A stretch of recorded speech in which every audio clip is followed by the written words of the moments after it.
J'ai une vision particulière concernant l'amour. C'est un thème que les gens aiment beaucoup, l'amour est monté, l'amour est descendu. Pour moi, l'amour, c'est une distraction. L'amour, c'est un luxe. C'est les gens qui ont déjà atteint un certain niveau qui peuvent parler de l'amour. Nous, on n'est pas au niveau où on doit parler de l'amour. Monsieur le docteur Claudette Bussi n'est pas amoureux. C'est dramatique ce que je dis, n'est-ce pas? Ça peut choquer. Je suis choquée. En fait, il n'y a que les intérêts qui guident nos choix.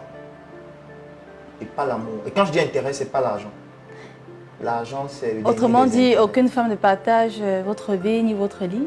Non, ce n'est pas ça que je suis en train de dire. Je suis juste en train de faire comprendre que on nous a mis dans un monde où c'est l'amour. Il faut être amoureux, il faut aimer la femme, aimer l'homme, etc. Oui. Mais on est en train de nous éloigner du fait que c'est d'abord l'intérêt qui doit guider notre choix. Parce qu'aujourd'hui, l'orientation scolaire, ça commence avant même de se marier. Je vais vous expliquer. Il y a des gens qui disent qu'ils vont orienter leurs enfants quand ils seront en troisième. Oui. Pour choisir s'ils vont faire la C ou la A. Non, l'orientation, c'est avant de tomber enceinte. Parce que si vous décidez de vous mettre avec un homme, parce que vous êtes amoureux, et que vous commencez à faire des interviews, faire beaucoup de choses, jusqu'à l'enfant vient. Oui. Et quand l'enfant vient, vous ne vous êtes pas rassuré que vous avez les prédispositions financières pour garantir un certain avenir à l'enfant. Vous avez orienté cet enfant. Parce qu'il y a certaines opportunités qu'il ne pourra pas saisir parce que vous n'avez pas d'argent.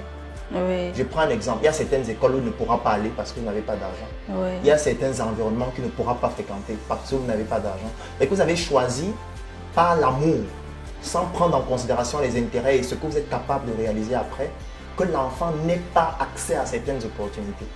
Voilà comment l'amour oriente nos enfants au quotidien. Les gens font des enfants parce qu'ils s'aiment, parce qu'ils sont amoureux, parce qu'il pleuvait. Parce qu'il pleuvait. Ce qu'on peut faire avec la pluie, ils étaient en train de faire l'amour. Alors ce qui se passe, c'est quoi? C'est que l'amour, c'est un luxe. L'amour, c'est pas pour des gens qui sont pauvres. Quand on est pauvre, la première chose qu'on doit faire, c'est chercher des revenus pour améliorer ses conditions de vie.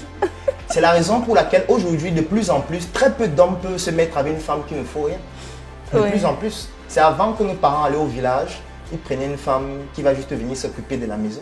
Aujourd'hui, si vous ne faites rien, vous n'êtes rien. Si vous n'avez pas d'argent, personne ne vous respecte. Et comment est-ce que dans ce contexte, on veut nous parler de l'amour lorsqu'on n'a pas d'argent? Ça peut choquer, ce que je dis. Je ne suis pas en train de dire que l'amour est supérieur ou l'argent est supérieur à l'amour. Parce qu'il y a plusieurs types d'amour aussi. On peut aimer ses parents, on peut aimer ses enfants. Mais lorsqu'on sort du cadre familial, on aime aussi sa femme. Et on se retrouve dans la jungle qu'est l'environnement, la société, on doit d'abord savoir qu'est-ce qu'on peut apporter à l'autre avant de parler d'amour. Parce que si c'est que vous parlez uniquement d'amour et que vous vous dites que non, les intérêts, ce sont les biens terrestres, le Seigneur est monté descendu. En fait, ce qui va se passer, c'est quoi? C'est que vous êtes en train d'orienter vos enfants à être des brigands demain. Parce vous allez faire en sorte qu'ils grandissent dans un environnement où ils ont manqué de tout. Oui. Ils vont essayer d'arracher aux autres ce qu'ils n'ont pas pu bénéficier dans leur environnement. Arracher, c'est-à-dire? Comme le fait d'agresser, par exemple.